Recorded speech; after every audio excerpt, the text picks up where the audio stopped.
ഇന്ന് ഞാൻ കാപ്പി കുടിക്കാൻ പോയിട്ട് വേറൊരു വഴി കൂടെയാണ് വന്നത്. അപ്പോൾ അദ്ദേഹം കാറും കൊണ്ട് എന്നെ കൊണ്ടുവന്ന് പകുതി വഴിയിൽ ഇറക്കിയിട്ട് പോയി. അവിടുന്ന് ഞാൻ തന്നെത്താനെ നടന്ന് വീട്ടിലേക്ക് വരുമ്പോൾ ഉണ്ട് ഇത് ഈ ഒരു മനോഹരമായിട്ടുള്ള കാഴ്ച കാണുകയാണ്. ഇവിടെ പുല്ലുംപുറത്ത് നനഞ്ഞിരിക്കുന്ന രാവിലെയാണ്. വെള്ളമൊക്കെ എപ്പോഴും ഉണ്ട്. ഇന്നലെ പെരുത്ത മഴയായിരുന്നു. അപ്പം ഇത് നിങ്ങൾക്ക് കണ്ടിട്ട് മനസ്സിലായല്ലോ എന്ത് സാധനമാണെന്നല്ലേ. ആരെയും പറഞ്ഞറിയിക്കേണ്ട കാര്യമില്ല. ഇതാ നിറയെ ഉണ്ട്. ഹോ, വായിൽ വെള്ളം വരുന്നുണ്ട്. കാര്യം ഇത് ഇങ്ങനെയുള്ള ഒരു സാധനം കിട്ടാനായിട്ട് ചെറുപ്പകാലത്തിൽ എവിടെയൊക്കെ ഇതുള്ള ആൾക്കാരുടെയൊക്കെ മരത്തിൻ്റെ മണ്ടയ്ക്കൂടെ എല്ലാം കയറി പറിച്ച് പച്ചയോടെ തിന്നതുകൊണ്ട് പഴുത്തത് തിന്നതുകൊണ്ട് എനിക്ക് മുന്നേ ആരോ ഒരാൾ ഒരു ഫുഡ് എൻ്റെ പ്രിൻ്റ് കാണുന്നുണ്ടെന്ന് തോന്നുന്നു. ആരോ ഒരാൾ 1-2 എണ്ണം പറിക്കാൻ പോയിട്ടുണ്ട്.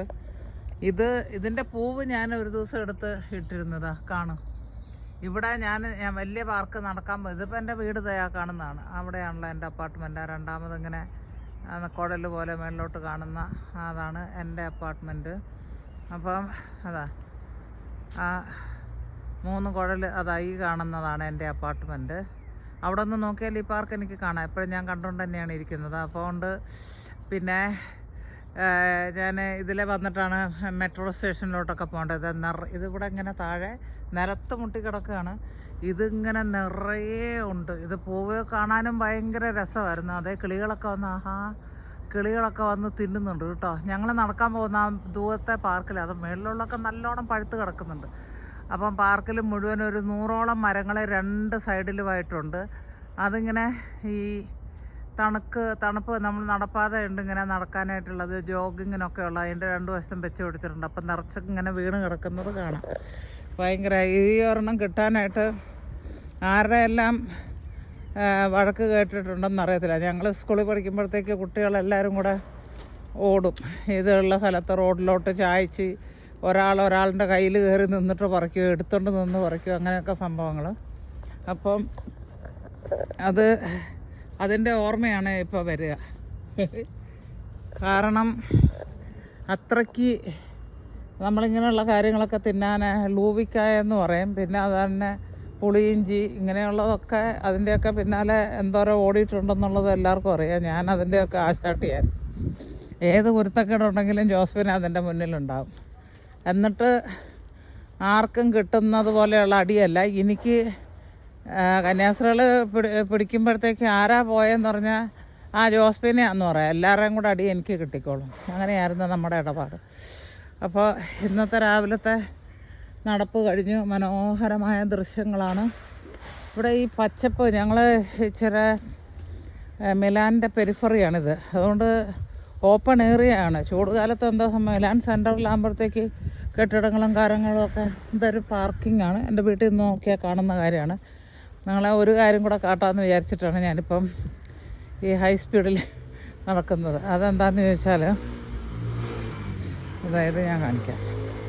ഇപ്പം ഇന്നലത്തെ മഴയിൽ കുറേയൊക്കെ പോയിട്ടുണ്ട്. എൻ്റെ വീട്ടിൽ നിന്ന് നോക്കിയാൽ തന്നെ കാണുന്ന ഒരു സംഭവമാണ്. ഇത് റോസിൻ്റെ ഫ്ലവറാണ്.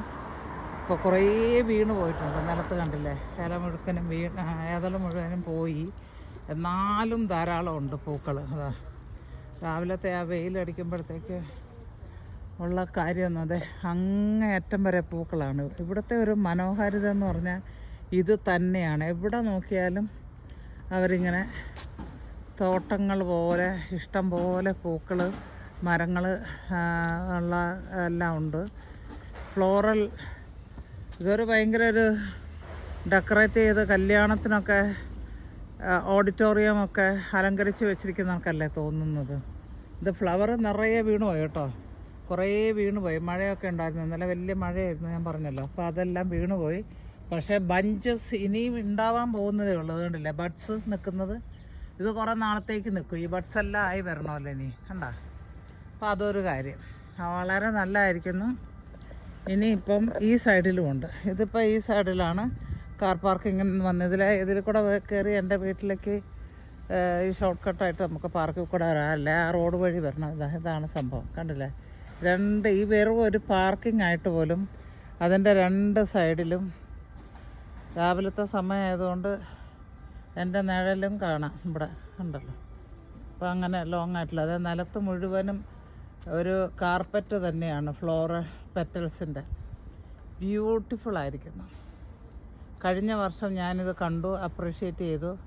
അപ്പോൾ ഞാൻ എൻ്റെ കാണാൻ വേണ്ടി മാത്രം വീഡിയോ ഒന്നും അപ്ലോഡ് ചെയ്തിരുന്നില്ല, കാണാൻ വേണ്ടി മാത്രം ഞാൻ എടുത്ത് കണ്ടിട്ട് കുറച്ച് നാൾ കഴിയുമ്പം പിന്നെ ഞാനത് ഡിലീറ്റ് ചെയ്ത് കളയും. അത്ര എൻ്റെ ഒരു സ്വഭാവമാണിത്. അപ്പോൾ ഞാനിത് കുറേ കാര്യങ്ങളൊക്കെ ഇപ്പോൾ കഴിഞ്ഞ ദിവസം ഇറ്റലിയിലെ വളരെ ഫേമസ് ആയിട്ടുള്ളതും ലോകത്തിൻ്റെ മറ്റു ഭാഗത്തു നിന്നൊക്കെ ഉള്ള ആൾക്കാർ ഇവിടെ എന്തെങ്കിലും കോൺഫറൻസിനൊക്കെ വന്നു കഴിഞ്ഞാൽ അവർ വന്ന് താമസിക്കുന്ന ഒരു സ്ഥലമാണ് ബെല്ലാജിയോ എന്ന് പറയുന്നത്. BELLAGGIO ആണ് ബെല്ലാജിയോ. അപ്പോൾ അവിടെ പോയി ഞാനെടുത്തത് വീഡിയോ ഇടുന്നത് നിങ്ങൾ കാണുക കാണാതിരിക്കാൻ നിങ്ങളുടെ സൗകര്യം. ഞാൻ ഹസ്ബൻഡിനോട് പറയുമായിരുന്നു അത് എടുത്തുകൊണ്ടിരുന്നപ്പോൾ തന്നെ ഞാൻ പറഞ്ഞത്, പിന്നെ എൻ്റെ ഹസ്ബൻഡ് അഥവാ എനിക്ക് മുന്നേ മരിച്ചു പോവുകയാണെങ്കിൽ പിന്നെ ഞാൻ ഇവിടെ ഉണ്ടാവില്ലല്ലോ. ഞാൻ അധികം ഇവിടെ താമസിക്കാൻ താല്പര്യപ്പെടില്ല. നാട്ടിൽ ദൈവം കനിഞ്ഞ് നമുക്കൊരു വീട് തന്നിട്ടുണ്ട്, അതുകൊണ്ട് ഞാൻ അവിടെ വന്ന് താമസിക്കേ ഉള്ളൂ. അങ്ങനെ ഞാൻ വിചാരിച്ചിട്ടാണ് ഞാനിതെല്ലാം എടുത്തു വെക്കുന്നത്. അപ്പം എനിക്ക് വല്ലപ്പോഴുമൊക്കെ ഇത് കാണാമല്ലോ. എൻ്റെ സ്ഥലം, ഞാൻ ഇറ്റലിയിലുണ്ടായിരുന്നു, ഇതെല്ലാം പോയിരുന്നു. ഒരു നൊസ്റ്റാൾജിയ നമുക്ക് കാണുമല്ലോ. എപ്പോൾ വേണേലും എനിക്ക് ഇറ്റലി വരാം. ഞാനൊരു ഇറ്റാലിയൻ സിറ്റിസണാണ്, ദൈവത്തിൻ്റെ കൃപ കൊണ്ട്. നാട്ടിലുള്ള ജനിപ്പിച്ച മാതാപിതാക്കൾക്കും ദൈവത്തിന് വേണ്ടാണ്ട് ജനിപ്പിച്ചതെന്ന് പറയും. പക്ഷേ ദൈവം എനിക്ക് വേറൊരു രാജ്യത്തെ സിറ്റിസൺഷിപ്പ്, പൗരത്വം തരാനായിട്ട് തയ്യാറായ ഒരു ദൈവമാണ്. അത് ഞങ്ങളുടെ വീടിൻ്റെ, ഇപ്പം എൻ്റെ വീടിൻ്റെ അതാണല്ലോ ഞാൻ പറഞ്ഞല്ലേ, ആ പമ്പരം പോലെ ഇങ്ങനെ നിൽക്കുന്ന കണ്ടില്ലേ, അതാണ് എൻ്റെ 8ാമത്തെ നിലയിൽ. അതാ 2 ഇടത്ത് സൈഡിൽ അങ്ങനെ അത് കാറ്ററിയാൻ വേണ്ടി ഞാൻ വെച്ച് പിടിപ്പിച്ചിരിക്കുന്നത്. അവിടെ നിന്ന് നോക്കിയാൽ കാണുന്ന ദൃശ്യങ്ങളാണ് ഇതൊക്കെ. പൂക്കളും വളരെ നല്ല കാര്യങ്ങൾ. അതാ പറഞ്ഞ ദൈവം എന്തും നിങ്ങൾ വിചാരിക്കും ദൈവത്തിന് ഇത്രയേ നിങ്ങളെ അനുഗ്രഹിക്കും. ചില ആൾക്കാർ എപ്പോഴും ഞാനിതിനെ വളരെ ദേഷ്യപൂർവ്വം ഞാൻ പറയുന്നതാണ്. പിന്നെ ഞാൻ ഇതേ ചോദിക്കുള്ളൂ, ഈശോയെ ഇത്രേ ചോദിക്കത്തുള്ളൂ, ഇനി വേറെ ഒന്നും നിന്നോട് ചോദിക്കില്ല എന്ന് പറയുന്നത്.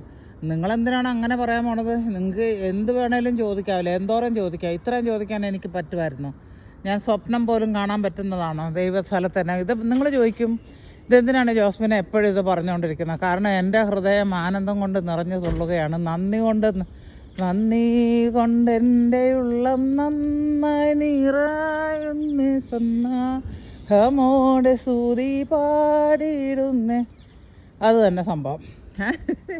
അതുകൊണ്ട് എന്തുകൊണ്ടാണ് നേരത്തിൽ ഇന്ന് ഞാൻ നല്ല സന്തോഷത്തിൽ തന്നെയാണ്. ചില കാര്യങ്ങൾ ഇന്നലെ നിങ്ങൾ പ്രാർത്ഥിക്കാൻ പറഞ്ഞു. അതിൻ്റെ ഇതിപ്പോൾ ഇവിടെ ഒരു സ്ഥലത്തിൽ ഇത്രയും പൂക്കൾ കുറേ ഉണ്ട്. അങ്ങോട്ടേക്ക് ഇനി ഞാൻ പോകണില്ല, കാരണം എനിക്കിത് ചെന്നിട്ട് നമ്മൾ ലൈവിൽ കയറാൻ പോവുകയാണ്, അതുകൊണ്ടാണ്. അപ്പോൾ അങ്ങനെ ഓക്കെ. അപ്പോൾ ഞാൻ എൻ്റെ വീട്ടിലോട്ട് തന്നെ തിരിച്ച് കയറട്ടെ.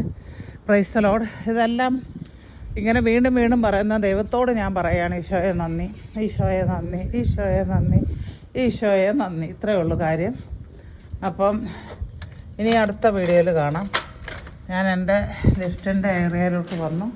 ഞങ്ങളുടെ നിങ്ങൾക്കെല്ലാം അറിയാവുന്ന പോലെ അതുപോലെ ഇതാ നമ്മളുടെ മെയിൽ ബോക്സാണ്. എന്തെഴുത്തുണ്ടെങ്കിലും ഓരോ നമ്പറുണ്ട്. എൻ്റേത് 32 ആണ്. ഇതിൽ കൊണ്ടുവന്നിട്ടിട്ട് പോകും ആൾക്കാർ.